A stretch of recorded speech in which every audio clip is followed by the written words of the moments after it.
right, good morning and welcome to Resco Next 2024. Sabina and Nick, you guys did such an excellent job. You set the bar really high for me. So I just want to share really two reasons why I'm excited to be here every year. Now, the first is that at Resco Next, we do something different. We look at technology through the lens of partners, app makers, and frontline professionals or mobile professionals, and try to find a way to succeed all together. And the second thing, which really makes it meaningful, is that we're here together in person, usually just once per year, to see each other. Sometimes we learn something new about each other, like how Kai is a Resco MVP and consultant by day, but outside the office, an excellent pilot and actor. Thank you very much, Kai, for sharing that part of your life with us. So this year is the 10th edition of Resco Next. We've gone all out to put on a great event for all of you. We have about 150 people in the room here, attendees and Resco staff and team members. So this year we're back in Vienna.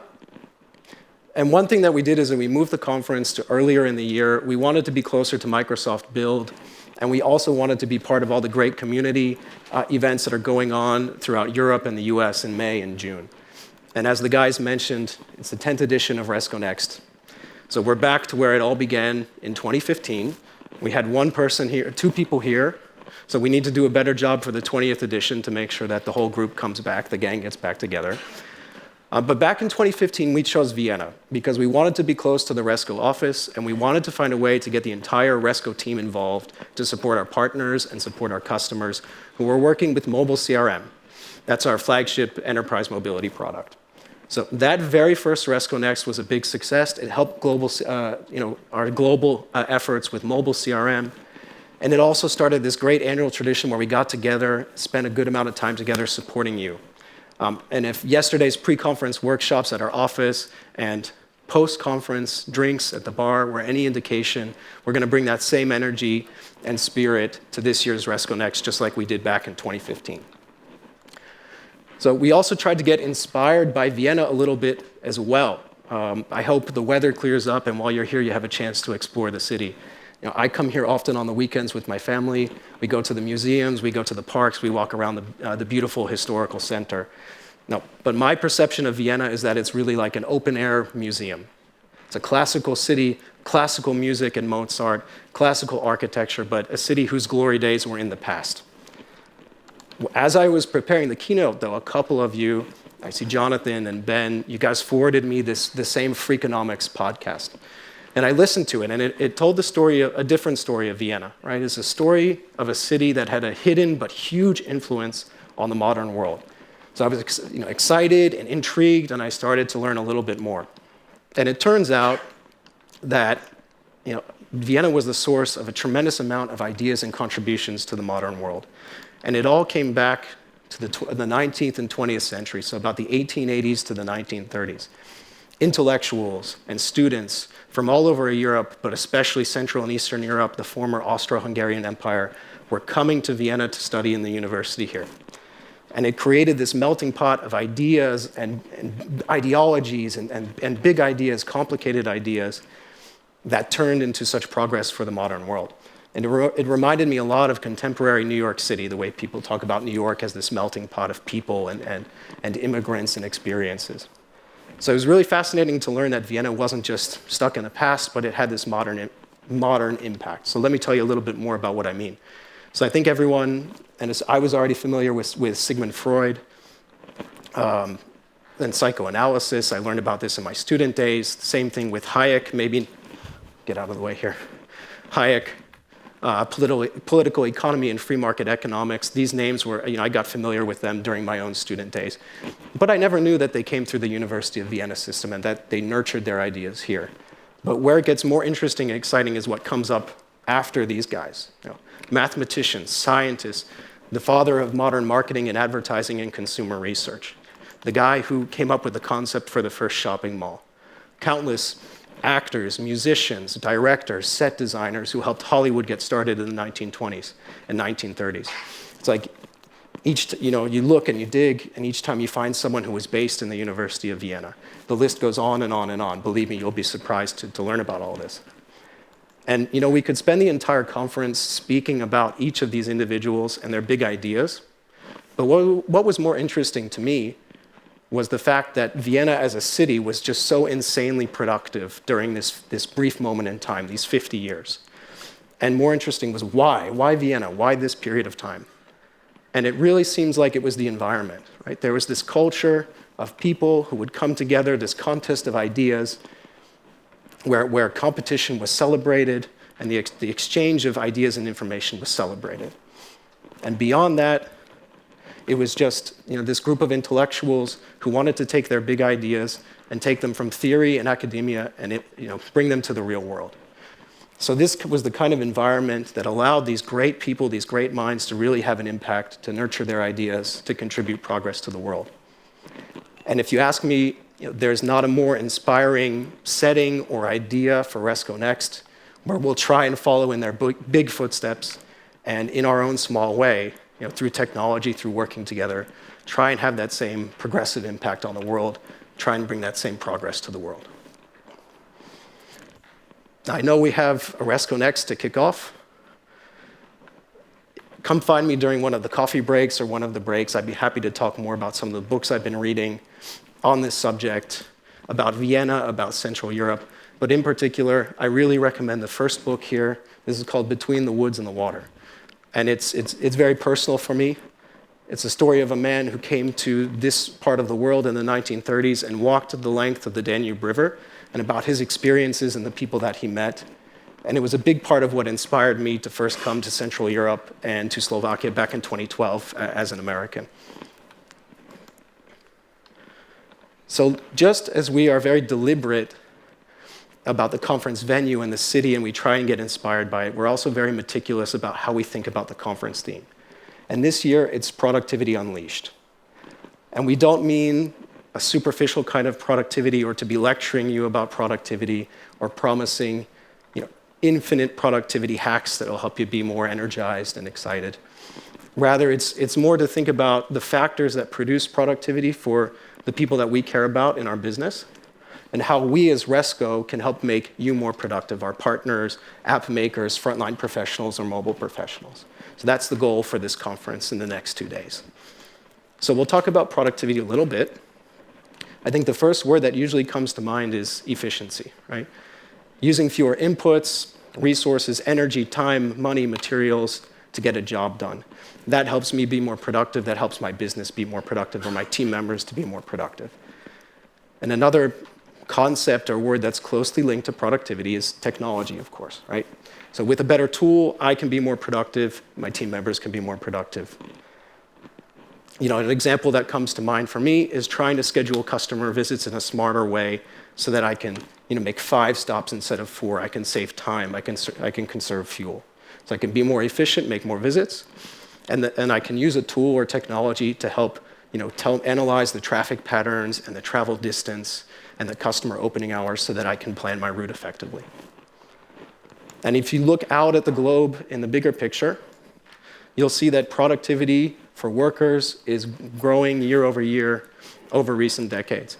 And in the past 30 years, this is attributed in big part to information communication technologies, what we do here in this room. So surely, when you think about the world's frontline or mobile workforce, the frontline professionals who work in the trades, who perform healthcare services, who have retail jobs. It's about 3 billion people around the world who help keep society functioning. Surely these people are also getting more productive, right? It's natural to assume this. And if you actually think about it and look at the data, it turns out that no, these professionals are not getting more productive at the same rates as knowledge workers or cognitive workers or just businesses overall. And if you look at it into more detail, you'll find that just about 1/3 of these frontline professionals are satisfied with the tools, the technology, the applications, the way they communicate with the back office and teams. And this matters. These frontline professionals, they get frustrated, and that frustration compounds the stress they face on the job. It leads to turnover, it leads to burnout, it leads to tremendous costs for hiring and training and replacing staff. And if you dig into it a little bit more in a little bit more detail, it turns out that productivity for frontline workers is more than just efficiency. It's more than just technology. There's a third human factor that matters when you're trying to help these people become more productive, and it's their experience with technology. So how they feel when they're using their applications, their software, to get their job done. And the data bears this out, that this is something that we should all be thinking about intensely. Now, companies that prioritize and increase their spending and the way they think about experiences for the front line end up being more productive. And this productivity translates to growth for the company, what they're actually trying to achieve. So it's simple for us, right? We can invest in more technology for frontline experiences to improve productivity. It's good news for everyone in the room because it's our business, right? Well, yes and no. Spending is going up by a large amount on this class of software and services for frontline experiences. There are millions to be made, or even billions to be made for all of us here in this room. But it has this unintended consequence. We looked out at our customers, and we saw that they had on average about 13 different enterprise apps that were addressing the front line or relevant for the front line. That's a lot, right? Adding more and more point solutions that aren't integrated or flexible or cross-functional, it doesn't make a business more productive, and it certainly doesn't make frontline professionals more productive. So I think we're all here in this room because we have the same mission. We want to be trusted by our customers to help solve this complex set of challenges that the frontline or mobile professionals are facing. So as you take in the next 2 days full of a lot of information and ideas and experience, we want to try and help make it simple and to help you focus on 3 principles that we believe improve frontline experiences. So the first one is be cross-functional. And I'm talking mainly to the partners in the room. You have this tendency of putting things in a box or in a silo. It's CRM, it's FSM, it's EAM, it's ERP. Those distinctions matter to us in the room, but they don't matter anything to the frontline professional who just wants to be able to get the job done and use something that they need and that works well. So I wanted to mention a session that we have tomorrow from Stephen, I think here in the front row, Stephen, from Segeka, and it shows this principle in action really, really well. So it's an app for field service technicians, as I understand, but it rips out field service processes and inspections processes, and it instead focuses on an experience that allows for better communication, better customer service, and the ability for the technicians to collect payments, right? So a great example of this principle in action. Now, the second principle that we want to try and help you focus on for great frontline experience is providing data and context. So most frontline professionals are motivated, but they face stress and constant change. So what helps is getting the right information in the palm of their hands so that they have a good experience, they know what to do, it's simple, it's intuitive, it improves their satisfaction and ultimately the end results. So we also have a great story to show this principle in action. We have Alex from Hyas. I don't exactly see you in the crowd, but I hope you're here somewhere. Alex will tell the story of how his organization partnered with Microsoft and Resco to create an app for their frontline professionals. These are Hyas team members who are providing critical services to refugees around the world. And it was very important to get the right context and information in the palm of their hands to provide that critical interaction for them. And the third and final principle is my favorite one. It's simplify, right? Why include 70 fields on a form when we can get the job done with just 5? I think our desire, and speaking from my experience, our desire when we want to solve problems is to try and do more and to make more and to create more. But sometimes the best way to solve a problem is to do less, or is to simplify something, or even to subtract it. So keep it simple for your frontline workers, keep it simple for their experiences, less room for error, less room for frustration, better experiences. We also have a great story backing this up at Resco Next. So we'll have Bruno and Abel tell the EDP Renewables story. So they've created a field service technician app as well. And their story is about how they continuously tweak and adjust the application so that it can be simple and intuitive for these field service technicians. So over Resco's 25 years, I believe we focused on these three principles when we create our products, when we try and offer advice, and to support our partners and customers. So by making it simpler to create great software experiences for the frontline, we want to be able to help you achieve the results, the productivity that your clients are really after.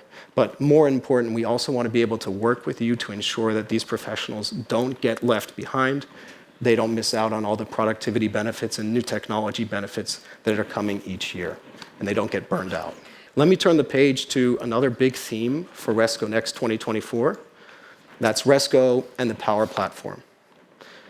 Last year in Spain, we announced our first few strategic steps towards being on the Power Platform, providing products and services on the Power Platform. And this year, we're taking a big step forward in this mission. So we believe at Resco that Power Platform is the next space for frontline enterprise apps and amazing AI innovation, which we're going to hear a lot about during the next 2 days. And we also believe it's a way for us to provide a lot of value to our partners and customers. But if we look out at the room, we see that a lot of you do Dynamics CRM or you do Business Central. And we looked out at our attendees and we saw that only about a third are dedicated to the Power Platform or have Power Platform practices. Now, you can contrast that with a study that we did, a survey that we did of Microsoft partners and consultants and developers, where 2/3 expect to be developing on the Power Platform by next year. Right? So there's kind of a gap between everyone here in the room and what's happening on the market in the Microsoft community. So we have a lot of information to help you in the audience understand CRM and ERP and Power Platform and how you can position both for success within your organization. But we also wanted to share a little bit about the Resco story, why we made the decision to move beyond CRM and now start offering products and experiences for the Power Platform as well. I'm going to go back 20 to 25 years beyond my time at Resco, and you have to love the beautiful 2000s era web design. So very few people in the room know that Resco's partnership with Microsoft goes back 20 years. Right?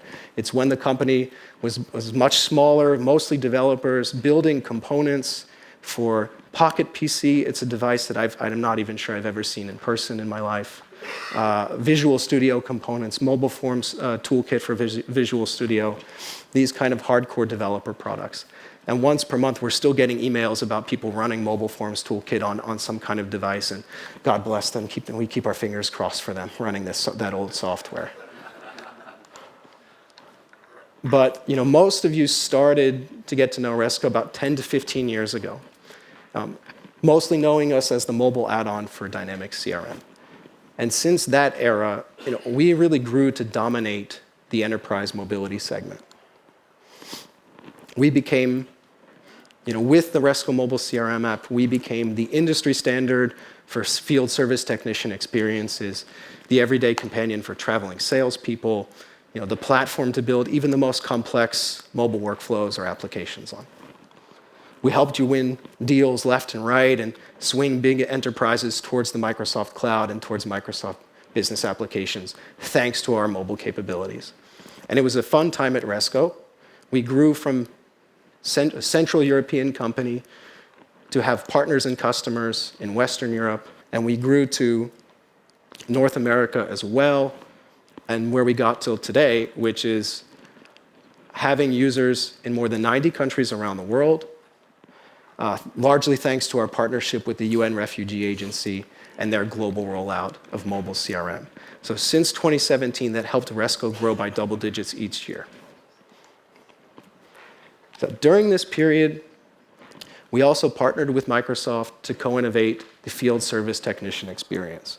Resco became the official provider of field service on your phones, your laptops, and your mobile devices. The massive global Microsoft sales muscle was a big, big part of our growth story. And it was an incredible opportunity to get closer to Microsoft, and it was one that ended with about a quarter of all mobile users of field service running Resco Mobile CRM on their mobile device. So this being an incredible opportunity for Resco, it caught up with us. The perception and the reality caught up with us as we started being labeled just as a field service mobile application, when the reality is very, very different. So it meant that as a business, we had to really deeply re-examine our core value proposition, who we are, what we do, what was the next challenge that we wanted to solve in order to keep growing as a company. So in the meanwhile, right, Power Platform had been introduced or evolved or was reincarnated several times and quickly grew to become a really strategic part of the Microsoft Business Application Suite. So we started investing to try and understand how we're different, how our mobile capabilities are different, our offline capabilities are different. But very quickly, it grew from this kind of competitor research to starting to think differently. How can we add value? Thanks to all of our experience, the 1.2 million lines of code we've written for mobile CRM. How can we add value to partners and customers who are building apps for the frontline on the Power Platform? And through countless, and when I say countless, I really mean countless, calls, demos, prototypes, meetings with people throughout the entire Microsoft ecosystem, we stepped outside of CRM and we learned about this growing market need for applications that were tailored, that solved a specific business problem, but that were still cross-platform and very mobile dependent. We saw a lot of excitement, and we saw increasing adoption of Power Platform within our own user community, and we discovered this genuine interest to partner with Resco and our knack for solving complex development challenges and to start innovating and doing new things together on the Power Platform. So we're really confident, when we're super excited, to borrow a phrase from some of our attendees, about being on the Power Platform thanks to early adopters of Resco on the Power Platform like Evidi, who's here in the room with, I think, about 30 different people. It seems like you sent the whole office here, which is great. We're happy to have you. And in addition to the UN Refugee Agency, we're confident that this new era of Resco and Microsoft partnership will bring a lot of value to everyone in the room. Now, we know that a lot of people in the room are still on your journey to understand how Power Platform works for you and your partner business. So as part of that, we're really thankful and grateful to have April Dunnam with us. April came over all the way from the US, and she's here to help understand and get to know Power Platform for enterprise application development. So I'm really happy to pass the mic to April. Welcome her on stage.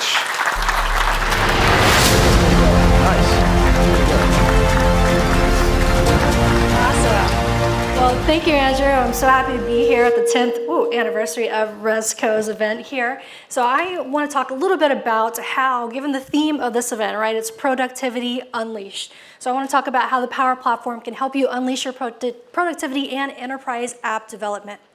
Now, I found it interesting that quite a few of you don't have a current Power Platform practice. So hopefully these numbers will convince you to take it a little bit more seriously if you aren't already. Power Platform is the #1 low-code development platform out there with 45 million monthly active users. We have a huge base of people using these products every day. And the reason why that is because it is a holistic suite of tools that we have for complete application solution development. So we have Power BI for reporting, dashboard, and analytics. We have Power Apps for mobile application development. We have Power Automate for workflow development, both workflows in the cloud and workflows on your desktop with robotic process automation. We have Power Pages for website development. And we have Copilot Studio, the newest piece of the Power Platform, which is for building your own copilots. So all of this that you're seeing has a model in the back end with custom connectors. So with these connectors, we can seamlessly plug and play and use your existing infrastructure developments to be able to interact and integrate with your technology that you already have with your back-end systems. So it's a complete stack that we have, and it is Copilot powered. So let's talk about that for a minute in a second. But first, a lot of questions that I get here with the Power Platform is this really for enterprise development? And it really is, because when you think about it, less code is actually smart code, right? So you have less to maintain and update and patch and all that. You have less breaking changes. You have metadata-driven development, built-in authorization and role management. You have simplified deployments and versioning, and you have enterprise monitoring and governance. So all of that is baked into the Power Platform when you're using those. And it isn't just for no-code and low-code developers. We have a complete development stack for code-first, full-code developers as well, tools and technology that you can integrate and use the tools that you're already familiar with and already working in, like Visual Studio, and be able to add in your integrations to the Power Platform. Now, traditionally, when we've talked about the Power Platform, there was these silos or barriers between the no-code, the low-code people, and the quote-unquote pro-code people, right? But we're starting to see a paradigm shift now with that, because that is Copilot first development. That's what's really changing the game here and breaking down these silos and barriers. And it really started with GitHub Copilot. So I don't know how many people in the room have used GitHub Copilot at all here, but that, it's like having a junior app developer at your side to be able to write and generate code. It really kind of is what kicked off this boom of Copilot everything, right? And we saw that kind of being introduced in all of the Power Platform products and all of the Microsoft products for that matter. We have over 90 different Copilot experiences across the Microsoft stack now, and the Power Platform is one of the actual leaders at the forefront of driving these Copilot-powered experiences across all of the different products here to make it easier for you to build solutions. So really, when you think about it, Copilot is the future of development. So if you're not already using Copilot in any capacity, definitely something that you want to start looking at, because over 200,000 organizations are actually actively using Copilot in the Power Platform in some way, and these are just a few organizations that are using it right now. So there's a lot that we can do to unleash our productivity by being able to get time to value faster by using these Copilot-based experiences. And these aren't just numbers for the sake of numbers, right? People are using this, but it's actually making a difference. So if we look at Power Apps, for example, and the Copilot within inside of Power Apps, we see a 60% higher success rate when building with Copilot versus if starting from scratch. So it's actually helping people, makers, low-code devs, pro-code devs, to be able to build faster. And the same goes for Power Automate in the Copilot experience. It actually is making people happier with the product when they're using Copilot to start. It has better velocity and helping to create a flow with using Copilot. And a good example of this is actually a customer that's adopted this widely. They've adopted the Power Platform and they've adopted these Copilot experiences, and that's Pacific Gas and Electric. So they have over 75 million annual savings and 527 hours of annual savings by adopting the Power Platform. And they have a huge internal maker community with inside PG&E with over 3,000 trained developers and 2,000 Power Apps applications, 4.2 thousand Power Automate workflows, and 16,000 Power App user base. So they are using this at scale for enterprise development, and they're using the Copilot technology behind the scenes. So just to give you a good idea of what's actually happening in the real world. So Copilot has a big impact for developers as well. So it's going to affect how we build, and it's going to affect what we build. But an important thing I think to know, we see these Copilot experiences and we think, is that going to affect me and my skills? Am I still needed and all of that? And the way that we need to look at Copilot is it is like having that junior developer and assistant. That's where the name comes from, Copilot, right? It's like having someone there to help you. It's not to replace you or your skills. It's going to help our productivity, but is also, we're still going to need our skills for certain things. So I use Copilot every day, at least some kind of Copilot-powered experience, and that significantly improves my workflow. And I start with Copilot a lot of the times when I can, right? So I start with Copilot, it saves a lot of time, but there is a complexity kind of gap that you see. So it's good what it's good for. It's good for getting you started quickly, but there are some complex situations where you still need your maker skills and to be able to get it over the finish line. So it's good for getting you maybe 60% of the way there, and you can bridge the gap and fill those gaps. Now, another thing to talk about is Copilot as a consultant, and this is an area that I'm really passionate about, because before I joined Microsoft, I ran my own consulting company for 8 years. And we started out doing .NET and SharePoint consulting. And then eventually, when the Power Platform came along, I kind of got my hands into that. I adopted it. And we saw a huge increase in the amount of clients and the amount of solutions we were able to build by adopting the Power Platform and adding that onto our practice. So it's really something that has affected me personally, not only on a personal level as far as just helping me to build solutions faster and then be more productive in my job, but also to be able to kind of reduce the nuances required from a lot of consultants. Now the same goes for ISVs as well. There's a big play, we really need ISVs in this Power Platform space. One, to innovate and specialize. So there are going to inevitably be some gaps in the product where we need to be able to extend the out-of-the-box experiences, and that's where ISVs are strategically placed to help with. The other thing is with our connector model. So I mentioned we have over 1,400 connectors integrated in the product, but we also have the ability to create custom connectors. So this is a way for ISVs to be able to add those experiences to back-end data sources to enable users to connect to other systems that might not already be out there. And then, of course, just extending, like Resco is doing with their products, be able to help extend what's possible with more complex custom apps and experiences for frontline workers and really targeting in on those niches of users as well.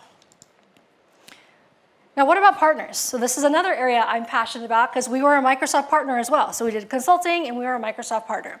So one of the things when we started adopting the Power Platform and Copilot specifically that we noticed was it enhanced our development stack. So if you are a current Dynamics partner and you're all in on that, being able to use the Power Platform is only going to add more onto what you can already do, right? So they work together seamlessly. It's going to help in your innovation acceleration. The time to build a solution in Power Apps is going to be significantly less than the time it takes to build a solution from scratch, right? So that's going to save you time. You're going to be able to create more solutions for your customers and just scale much better. So you're going to be agile, efficient, and you're going to expand your market reach. Those numbers before, 45 million monthly active users. You're going to be able to touch that user base. And as Andrew pointed out earlier, there's more and more people over the next few years that are going to be adopting the Power Platform and not enough people actually doing this and implementing this as for partners. Now, so that's kind of like the opportunity that we have here, but let's talk about some things that are new here because as Andrew said, you kind of changed the dates of this to align more closely with Build. That just happened a couple weeks ago, and inevitably at that conference we have a lot of new feature announcements, and there's a couple that I wanted to talk about. The first is agent capabilities. So this is for Microsoft Copilot Studio, which is to build your own custom Copilot experiences. So imagine that you have your own internal data and you want to be able to have some kind of chat-based experience over your data. That's what Copilot Studio enables you to do. And if you want to learn more, Daniel Laskowitz has a session later on about this as well during the event. But one of the things that was kind of a game changer in this development is agent capabilities. So this is just taking it beyond being able to chat over your data, and now it can actually act on that. So if you want to be able to have some kind of chat experiences for HR onboarding and you want it to actually go perform those tasks, so hey, I'm onboarding a new person, I want to be able to actually go and do some long-running processes like adding tasks to create their accounts and all those things, agents allow us to do that. And again, you can learn more in some sessions there. Now, another thing that was announced at Build is the AI Recorder. So this is for those processes that you want to automate that don't have access to an API that might be on your desktop. So this is using Power Automate Desktop and doing robotic process automation. So with this new capability, it's breaking the barriers down of what it takes to build those robotic process automations by giving you an AI Recorder. So I do a lot of videos on YouTube. So when I'm doing those videos, I'm sharing my screen and I'm talking over what I'm doing, right? So this is giving you the ability to do just that. You can share your screen, open up the AI Recorder. You can say what you want to happen. So when I open up this spreadsheet, I want to copy data from this table and I want to paste it into this other spreadsheet or whatever that might be. That will take that information, use AI behind the scenes, and build an automation for you to solve that. And that's all you have to do. So it really is some cool new functionality. Now, let's talk about AI flows. So this is for cloud flows. So those processes that do have APIs that you can integrate with. we have the concept of something called AI flows. This is a complete new paradigm shift in how we build our automation. So this is a quick example of what these AI flows will look like. So this is going away from the traditional model of using Azure Logic Apps behind the scenes, kind of like what Power Automate is based off of. And now we can have an AI-based LLM model that builds our automations. So in this case, we want to have to automate our customer request process. So you see up here on the left-hand side, we can pass in some inputs to this LLM flow, like a screening agreement and a customer request. Then we can go over here and we can update our reference data. I can upload a PDF document of our booking change policy. And I'm just passing in and giving this large language model everything that it needs to be able to automate my process. So here's where my data is. Here are my policies and the bounds. So you can see here's all the information in the PDF that I wanted to pull from. And then we have the instructions here in the middle. So I'm just going to tell it exactly what I want it to do. So I want you to examine the customer request, so that's the input that's going to come in via email, and figure out what the options are according to our screening agreement. Then we're going to use the booking policy as a guide, so that PDF. So basically, when a customer says, hey, I want to change the booking for this, comes in via email, we're telling this flow right here via the large language model to automate that and pull from this data. And that's all we have to do. We don't have to open the classic designer in Power Automate and figure out what specific actions that we need to add in to be able to get all this data. We don't have to parse it out. We are just putting in natural language, passing in our inputs and all our values and all that, and telling it even how we want this to be able to be formatted. So we want to have an approval in this case so that we can make sure that it's getting the right information from that, and we update and we are good to go and we have an automation. So this is huge. This will be rolling out relatively soon, but again, a complete paradigm shift in the way that we think about building flows and doing our automations here. So I'm really excited to see this start rolling out more broadly. So you can see it's updated here.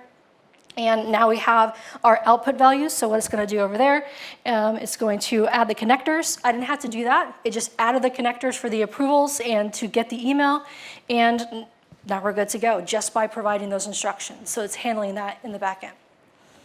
All right, so now let's move on to Power Apps, because this is a huge opportunity for everyone, because we have 1 billion new applications that will be built by 2028. So Power Apps is strategically placed to help us bridge that gap there and be able to build new experiences. And the way that we create these apps, again, is changing. It's going to be more natural language based, it's going to be more graphical building, and more AI components that we use. And Andrew mentioned frontline experiences earlier. And I think Power Apps is strategically placed to be able to help with those and some of the newer features that we have here for the experiences for frontline workers. So we're able to run apps natively on your device.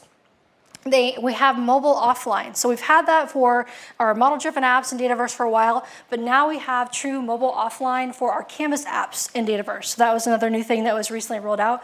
We don't have to do anything but turn on a feature that says make this available offline, and we're good. And we can also brand these applications for our frontline workers to be able to use their own app launcher and roll out via Intune. So this is really helping to make it easier to build solutions and roll those out to our frontline workers. Now, when we're talking about frontline workers, Andrew mentioned that there's not a lot of productivity increase for frontline workers, right? Now, I built a lot of apps in my day for people. I live in a state in the US where there's a lot of oil and gas.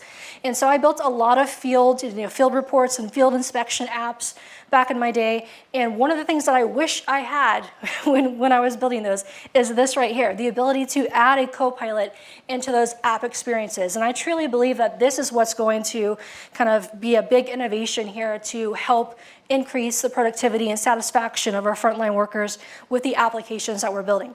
So this is allowing us to connect our Power Apps to a Copilot that we build in Copilot Studio, and it will have a native integration where they can just chat and get questions answered. So rather than having to do tons of button clicks and things like that, they can just open the Copilot, ask it exactly what it needs to know, like, hey, when is my next inspection? Where do I need to go? And it just returns the information. So this is going to, and the other big thing for frontline workers here is the voice and text modalities. So they could actually trigger voice and just ask it instead of having to type things. So imagine they're in the field, their hands are greasy, whatever it might be, and they don't want to have to type into that. They can just enable the voice, say what they need to get there, and then Copilot can come back with the answer. So that's going to be huge for frontline workers. Now, other things too that we can help with these experiences and increasing productivity and satisfaction are things like forms prediction. So this is baked into our model-driven apps automatically now, using these Copilot experiences to predict values without having to type to help you fill out forms faster. And then, of course, Copilot within Power Apps. So this has been around for a while. We've seen Copilot in Power Apps as one of the first solutions in the Power Platform to get a Copilot experience.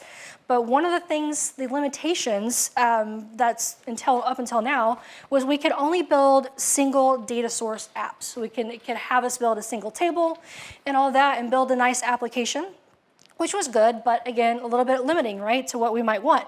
Now we can put in a prompt like this, like I want an app to manage movies for my staff and everything in events, and press enter, and it can build a multi-table solution for us. So this was announced at Build. So we see we have this relationship diagram up here. So it was able to take that prompt and know that we need 3 different tables. We need to manage our staff, our room, and our movie events. So it's able to take that information and we can manipulate this, move around, and we can keep using Copilot to tweak this. So if I see something is missing here, I can go over to the Copilot experience baked in here, and I can have it create a new table in this entity relationship diagram here. So for food packages, for example. Now it's going to create that, and it's going to add that onto our canvas here. And it's building out our data infrastructure for our app, multi-table data infrastructure, complete with lookups and everything here. If I see stuff is missing or I want to change data, I can do that simply by referencing what we have here, all the columns and everything, and I can ask it to do other things and build out my data. So that alone is huge. This is just increasing the amount of functionality and things that we can do with Copilot. But taking it a step beyond that, we also have Copilot baked in our apps. So now we can go into our app right here, and we can actually have it write code for us. So even though this is low code, there is still code.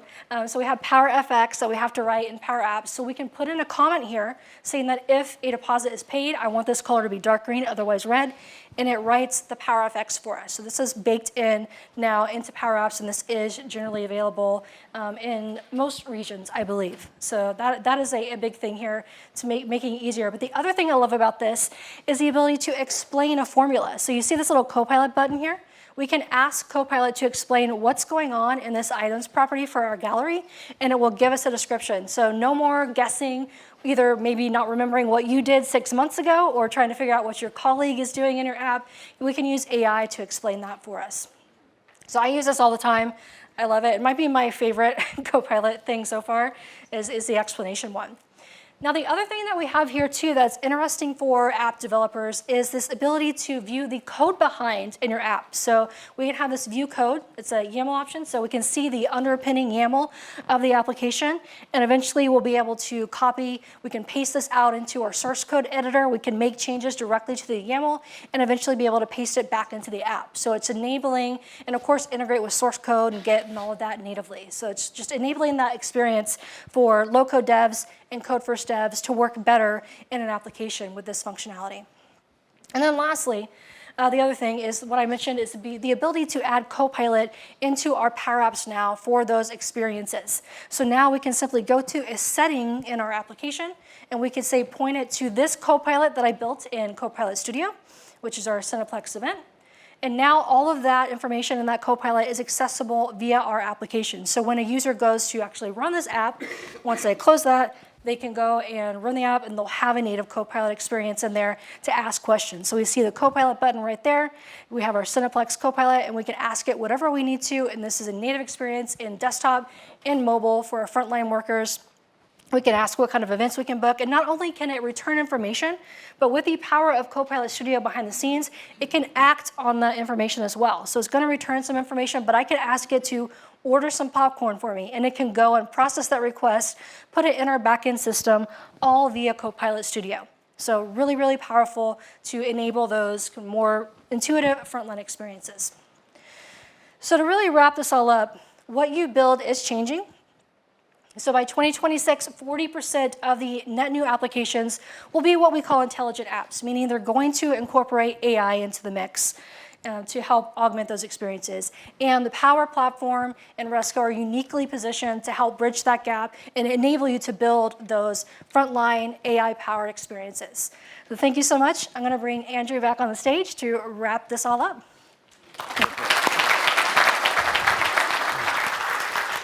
Thank you, April. All right. Thanks so much, April. I'm excited. Next year, we're going to have the keynote powered by Copilot and maybe even delivered by Copilot. So I feel a sense of relief for next year. April, it's great to have you as a part of our community. Thanks for coming all over, the whole way over here to help us and help our partners and customers understand enterprise app development on the Power Platform and with Copilot. At this point, I think we're getting closer to what we want to achieve together, what our vision is together. Okay? We want to be building great experiences for the frontline, for the mobile workforce. We want to leverage the full suite of Microsoft business applications and the great possibilities that are there. We want to do CRM, we want to do ERP, but we also want to now start working together on the Power Platform. And by doing this, we want to create a new class of software solutions for frontline workers, frontline experiences, a booming market out there and an opportunity for all of us. And I have a bottle of Woodford Reserve for anyone who can help us come up with a nifty abbreviation, just like CRM and ERP, for frontline worker productivity apps. FWP just doesn't sound right to me. So it's our vision, but we can't just snap our fingers and make it happen. We're going to rely on all of you in the audience, our partners, and your app makers in order to pull this off. And that means we have to understand you, we have to talk to you and your specific needs. So we looked out, we understand Microsoft partners generally look like this. They have a few developers, they have slightly more sales and support staff, but most of your team members are consultants or functional resources that blend business and technical skills and process knowledge to be help advising your clients and building solutions for them. And we also know that life can be hard as a Microsoft partner. There are challenges that you're trying to overcome related to the quality or the shortage of your resources, the complex projects, the crazy and challenging customer expectations, and then actually delivering on the promise of what you were engaged to build or the experience that you're trying to build. So Copilot can address some of these challenges head on, as April did a great job of introducing us to. But I don't think it resolves this central question that you have to answer as a partner, which is, how do you differentiate yourselves and the value that you're trying to bring to your customers? Are you just there to bring a pool of resources, or are you there to advise and to guide and to mentor or provide unique knowledge and results? So at Resco, we want to support you on this journey. As you navigate these kind of challenges, you try to evolve your business to keep delivering value in new ways to your customers. Now, it could be something like building your own products. It could be maybe changing the way that you do services to be more of a subscription type of service or an outcomes-based service. And a big part of this is how we want to support your app makers as well. Your consultants and your developers. We want to make sure that we give them intuitive no-code tools that make complex experiences simpler to build and maintain, that makes them more efficient, that makes them more productive, and in ways that augment Copilot or augment the citizen development work that organizations are doing. So to help make this vision a reality, I want to talk about how we're investing at Resco in order to deliver the most value to you. So I want to start with technology. The first thing that we want to emphasize is that we're developer-oriented. And what I mean by that is that we don't shy away from trying to solve complex problems that our customers or our partners bring to us. And that philosophy really dictates everything that we do and how we invest into our technology. So the next big investment that we're doing is making sure that our tools are flexible and they're integratable and that the people using them have a great experience, that it's simpler, it's more intuitive to create applications. We want to be able to get great ROI to our partners who are using Woodford and our other tools. And as always, we want to make sure that we're providing you full control over your applications, that they're secure and that they're governable, and that you have to devote minimal support and maintenance resources to your apps. So AI is also a part of how we're investing into technology. And I'll lead off by saying that we remain focused on our core value proposition, which is not just doing AI for AI's sake. That being said, we will be innovating, learning how to use Copilot internally, finding ways to make your users more productive or your partner businesses more productive, and add genuine value to our products, our services, and our operations. So, leveraging AI to deliver genuine value is about as superficial as it can be. I understand that, and I promise not to do that. And what I meant is that we're going to continue bringing it into our applications through things like we've already been doing, things like image recognition, or with our latest release, having an OCR capability in the mobile app in order to make a mobile workflow more effective. And lastly, at Resco, we don't see AI as a replacement or in a negative some way, but rather as something that we can offer to our team members or to our partners or customers that actually genuinely makes them more productive and more satisfied with their work. I'm going to move over to our services and how we're investing to remain user-centric, partner-centric, and to make sure that our application users have the most success. So first, we'll start by kind of looking under the hood at Resco a little bit. We're updating and massively improving our internal marketing automation and CRM tools. We want to do this to be able to drive more new business to our partners, to have better customer experiences, and also to be able to do go-to-market initiatives in a better and more efficient way. So this is going on at Resco headquarters as we speak. We're going to be growing our success offerings to make sure that your users have the best possible experience. A great example of that is a new initiative we started to work with our enterprise clients to look at your data models, the way you've set up synchronization, and recommend improvements. We've seen great improvements that we've been able to do through this process. There was a client who reduced their sync times from 45 minutes to 3 minutes or 5 minutes or something unbelievable like that. So we want to continue doing these things with our customers and partners. Now, speaking of partners, we want to invest into the partner experience. We're going to hear more from Lukasz about that tomorrow, I believe.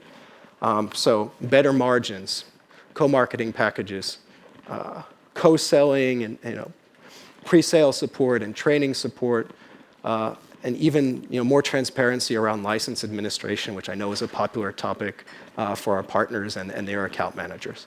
So we want to do these things to make the partner experience better.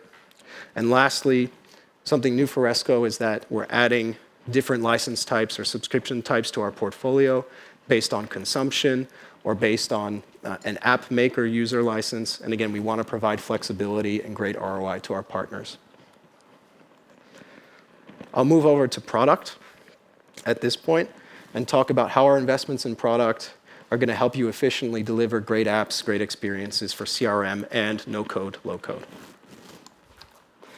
And as products, kind of a major shift that we're doing is trying to focus on unique and discrete users of our products. So partners, app makers, and frontline professionals, the same three groups that I've been speaking about so much over the course of this keynote.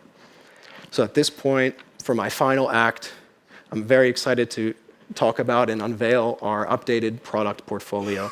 It's focused on value and it's focused on simplicity, making things easy for everyone in the room.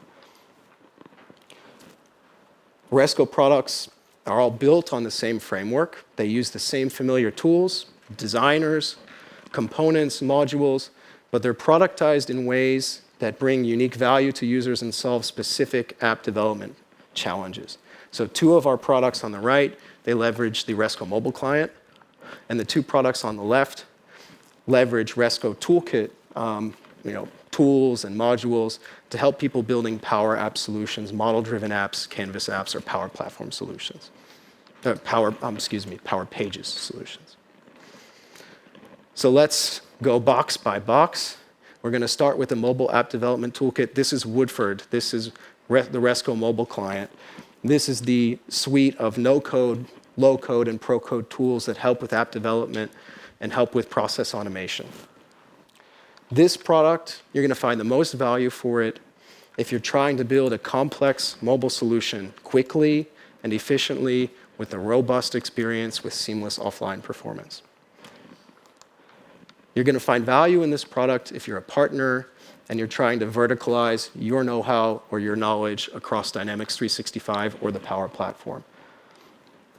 And this is the product for you if you're an enterprise and you'd like to partner directly with us to build and develop and deploy your own bespoke application.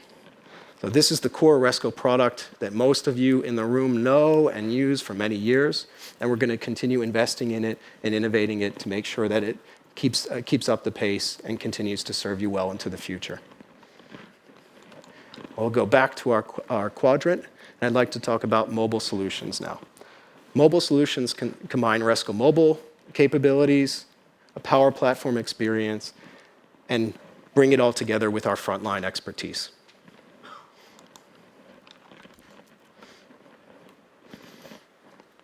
So mobile solutions aim to solve specific industry use case or vertical challenges, and they're following this 80-20 mantra that we like to talk about, where it's 80% built, 20% customizable. As I mentioned, Resco mobile solutions come with a tailored, simple mobile experience built on the Resco mobile client. They come with a model-driven Power App that's enhanced with further Resco tools. And it allows organizations or partners to take advantage of the great capabilities and innovations on the Power Platform with AI and data analysis. So we're starting with property inspections and operations. We're continuing to micro verticals in the utilities, in the energy, even in the nonprofit sectors.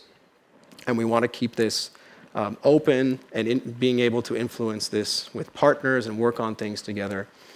And in addition, we see this as a great pre-sales tool for our partners that provides great go-to-market value. You have a specific use case, specific solution to a specific industry problem, and you don't have to rely on presenting a generic platform to your customers or your potential clients. Okay, we're going to move over to the next part of the product portfolio, which is all about, we call the products Power Solutions and Power Components, and it's all about helping app makers build Power Platform solutions using the same familiar Resco tools. So we'll move over to Power Solutions now. Power Solutions are based on familiar modules that most of you know. So this is the questionnaire designer, the report designer, the guides editor, things that you've been using to design Resco mobile applications. So each can be used for a specific use case, like complex data collection, creating guides and instructions, being able to create perfect reports. So what we've done is taken these tools and we've solutionized them or productized them to make them available on AppSource and have a native experience for app makers on the Power Platform to create solutions with them. So again, we debuted these last fall at Resco Next, focused on data collection, focused on document generation, and focused on instructions or workforce knowledge. Now, specifically with our Forms product, we're committed to creating the best enterprise forms builder and forms experience in the entire world. We want to enable great and complex data capture that can go on to fuel the data services or AI services that are possible thanks to the Power Platform now. I tried to save the best for last. So at Resco Next 2024, I'm really excited to introduce our latest product, which is called Power Components.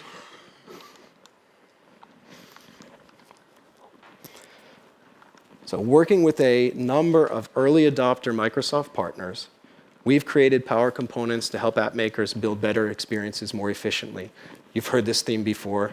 We're really focused in on making the app experience, the design experience great. So Power Components are things like UI elements, they're PCF controls, and they're code components that can be added to a Power App solution and customized inside your environment without any coding. So what we're trying to do here is to help make app makers more productive, to solve client requirements faster, to build nicer looking and higher performing apps and experiences, and also to help all the partners in the room be compliant with the complex Microsoft licensing and Power Platform licensing. Sorry to the Microsoft folks in the room. Now, with this product, we're excited to get back to our roots and make app development simpler for developers and for consultants. And we want to share this excitement with you. So at Resco Next, we're really happy and pleased to give you first access to Power Components so that you can take them, you can try them out with your teams, you can give us feedback, you can add your components to our roadmap, and you can get a leg up on the competition.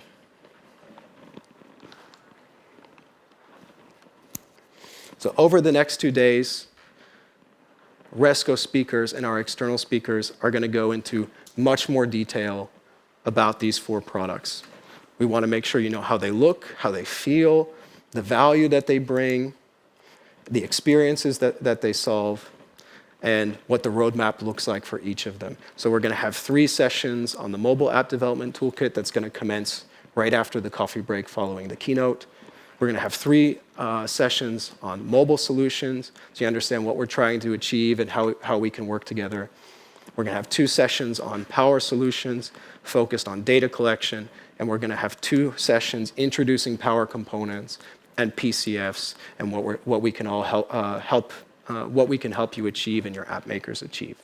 Before I wrap up, I wanted to mention one last area that we're investing into, and it's a little bit less tangible, and it's our relationships and our values that govern how we work together.